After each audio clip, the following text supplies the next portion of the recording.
दिल्ली के नए किले में एक और नया भूतिया किला जिसको कहते हैं फिरोज शाह किला, ये हमने विज़िट किया, लेकिन इसको आज के ब्लॉग में कवर नहीं करेंगे। इसको करेंगे हम नेक्स्ट ब्लॉग में कवर, क्योंकि ये आज तो विजिट ही किया है हमने। आप सभी को राधे राधे। यहाँ तक आए हो ब्लॉग कंप्लीट देखना, क्योंकि लास्ट ब्लॉग हमने डिसकंटिन्यू किया था यहीं से, क्योंकि हम कवर कर रहे थे अपना असाइनमेंट कवर करने तक का मुझे टाइम लग गया था लगभग 10:30। फिर मैं 11 बजे सो गया था क्योंकि नींद बहुत तेज़ आ रही थी, और जब मैं सुबह उठा तो बज गए थे 6:30। यहाँ से मैंने अपना ब्लॉग स्टार्ट किया नेक्स्ट डे का, और पहुँच गया था पार्क में। मैंने थोड़ी बहुत एक्सरसाइज की और मेरे पास ज़्यादा टाइम था नहीं, तो मैं फिर घर आया और सीधा नहाने लग गया, और नहा धो के कर दिया हमने भगवान का स्मरण स्टार्ट। और इस स्मरण में सबसे पहले भगवद गीता को स्मरण किया। श्रीमद् भगवद गीता के तुरंत बाद हमने श्री रामचरितमानस के पंचम सोपान श्री सुंदरकांड की कुछ पंक्तियों का हमने संपूर्ण अध्ययन किया, कुछ पंक्तियों का अर्थ सहित, जिसमें हमें बहुत आनंद प्राप्त हुआ।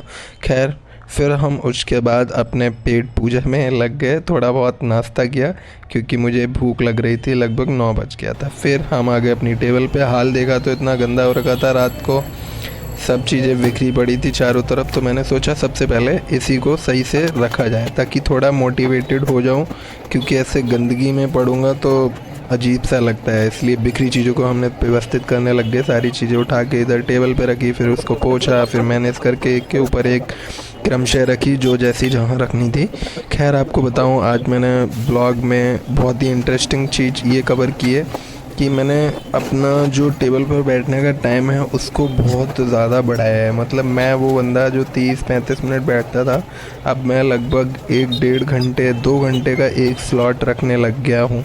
खैर, ये टेबल तो मैंने क्लियर कर दी। फिर इधर देखा मुड़ के तो इधर भी गंदगी पड़ी थी, इसको फिर मैंने जल्दी से साफ़ किया। फिर हम बैठ जाते हैं अपना सबसे पहला स्लॉट, जो कि है हमारा करंट अफेयर रिवीजन का।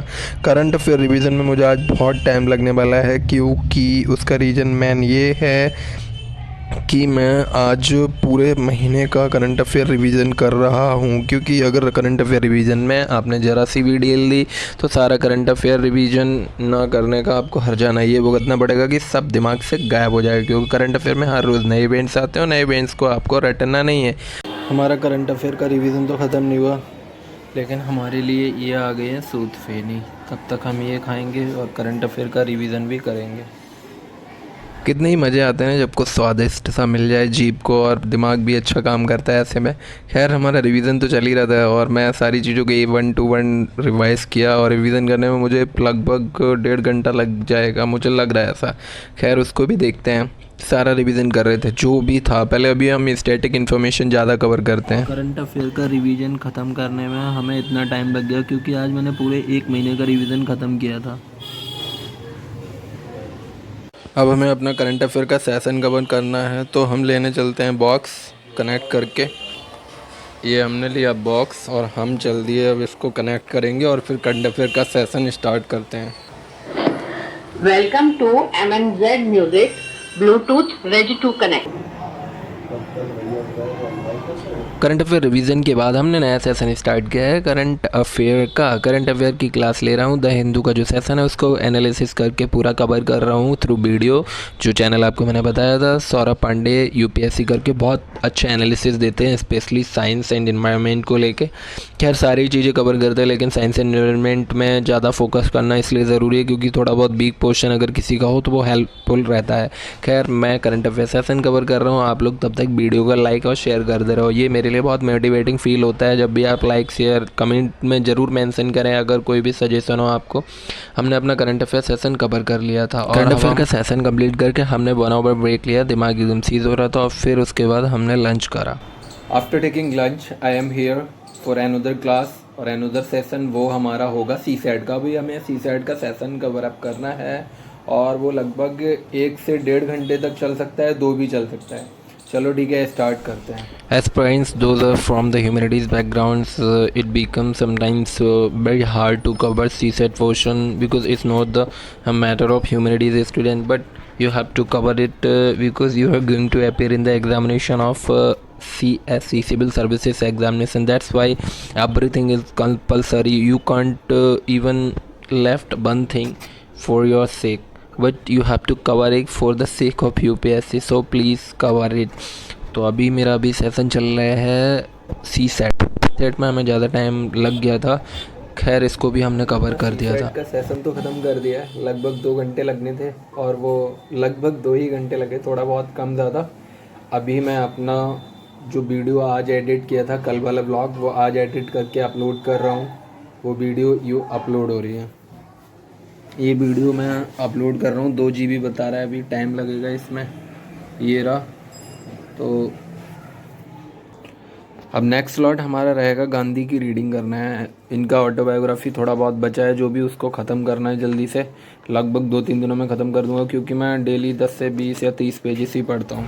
पढ़ते पढ़ते मुझे थोड़ी सी भूख लग रही थी, मैं दूध और टोस्ट लेने जा रहा हूँ, मन कर रहा था तो दूध और टोस्ट लेने चल दिया मैं। शेरू बैठा हुआ है।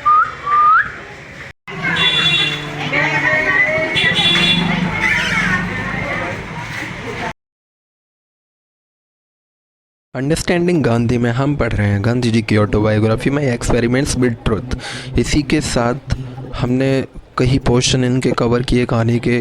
उसमें से बहुत इम्पोर्टेंट ये है कि गोपाल कृष्ण गोखले इनके पॉलिटिकल गुरु रहे हैं। खैर, इनके कई किस्से हैं जो कि हम आपको एक किस्सा सुनाएंगे। उससे पहले हम चाय और चाय के साथ टोस्ट ले लेते हैं।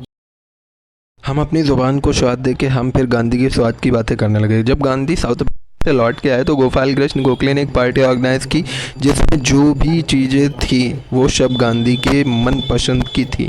फिर गांधी जब बंगाल पहुँचे रंगून जाने के लिए, तो वहाँ भी सारी चीज़ें गांधी के मनपसंद की थी।